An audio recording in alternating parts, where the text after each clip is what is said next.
उर्मी ये ना ये, तुलाच बोलवायचा विचार करत होते. का हो माई? अगं म्हटलं पूजा अर्चेचं हळूहळू तुला सांगून ठेवावं सगळं. म्हणजे माझ्या माघारी तुलाच सगळं सांभाळायचंय ना. असं का बोलताय माई? बरं मी हयात असतानाच तुला सगळं सांभाळायचंय असं म्हणूया. मठाधिपतीन झालीस की घरचे देव तुझ्याच ताब्यात देणार आहे. घरचं सगळं देवदेव तुलाच बघायचंय. म्हणजे मी सांगायला असेनच ग, पण तुला हळूहळू माहिती व्हायला हवी ना सगळी. आपण देवपूजा झाली ना की लगेच तुळशीची पूजा करतो आणि तुळशीला उदबत्ती लावायला विसरायचं नाही. आणि देवपूजेचं पाणी असतं ते येऊन तुळशीला घालायचं. उद्यापासून घे बाई एक एक जबाबदारी. यांनाही जरा बरं वाटेल आणि माझाही भार हलका होईल. करशील ना उद्यापासून तुळशीची पूजा? हो. मग देवपूजेचं तुला शिकवीन सगळं हळूहळू.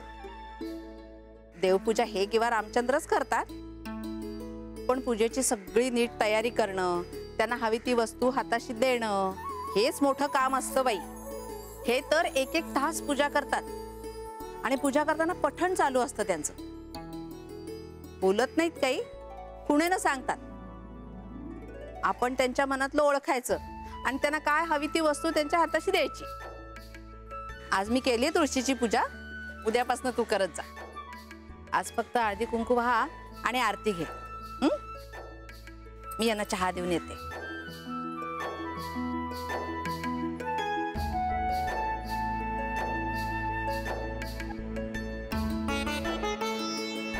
आणि पंत सचिवांची सून आहेस तू.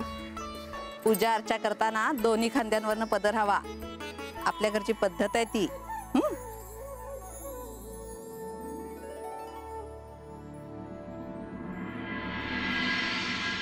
माझ्या आणखी काही अटी आहेत. माझ्या मुलीवर कर्मकांडांची कुठलीही सक्ती केली जाणार नाही. तिला घरकाम करायची इच्छा नसेल तर तसं करण्याची कोणीही जबरदस्ती करणार नाही. आणि तिला शिकण्यासाठी किंवा काम करण्यासाठी कुठलाही अडसर येणार नाही. वासू तसं करणारच नाही बाबा. त्याच्या घरच्यांचं काय?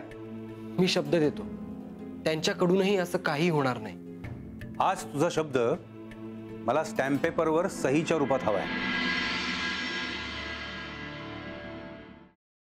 Paneer mushroom stick with barbecue sauce करण्यासाठी लागणारे साहित्य: किसलेलं गाजर, उकडलेला बटाटा, पनीर, तांदूळाचं पीठ, रवा, मटार, मशरूम, कोबी, मीठ, मिरची, कोथिंबीर आणि बार्बेक्यू सॉस. कृती: प्रथम एका बाउलमध्ये किसलेलं गाजर, उकडलेला बटाटा, कुस्करलेलं पनीर, मटार, मशरूम, हिरवी मिरची, कोथिंबीर, कोबी, मीठ आणि तांदूळाचं पीठ घालून सर्व एकजीव करून घ्यावं. तयार मिश्रणाच्या स्टिक बनवून रव्यामध्ये घोळवून गरम तेलात तळून घ्याव्यात आणि सर्व्ह कराव्यात. मामी, कोणता भक्त हात मारतो आहे? ध्यानात इतके मग्न आहात. बाणाईला भेट घ्यायची आहे देवी.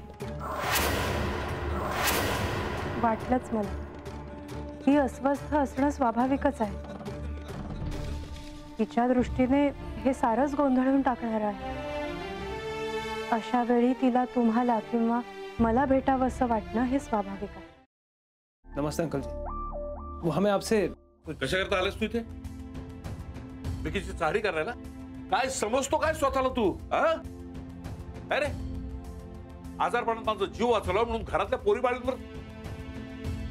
अरे कुठून कुठून येता तुम्ही, नाही ते उद्योग धंदे करता इथं. खपवून घेणार नाही मी सांगतो तुला.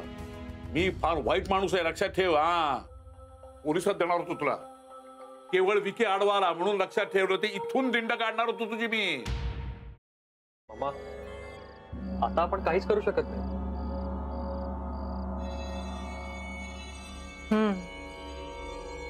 पण आर्चीस, हे असं कसं शक्य आहे? आपण तर सगळे आवाज रेकॉर्ड केले होते ना, राईट? हो. मग हे असे कोणते आवाज रेकॉर्ड झाले जे आपल्याला ऐकूच आले नाही? I mean, how can it be possible?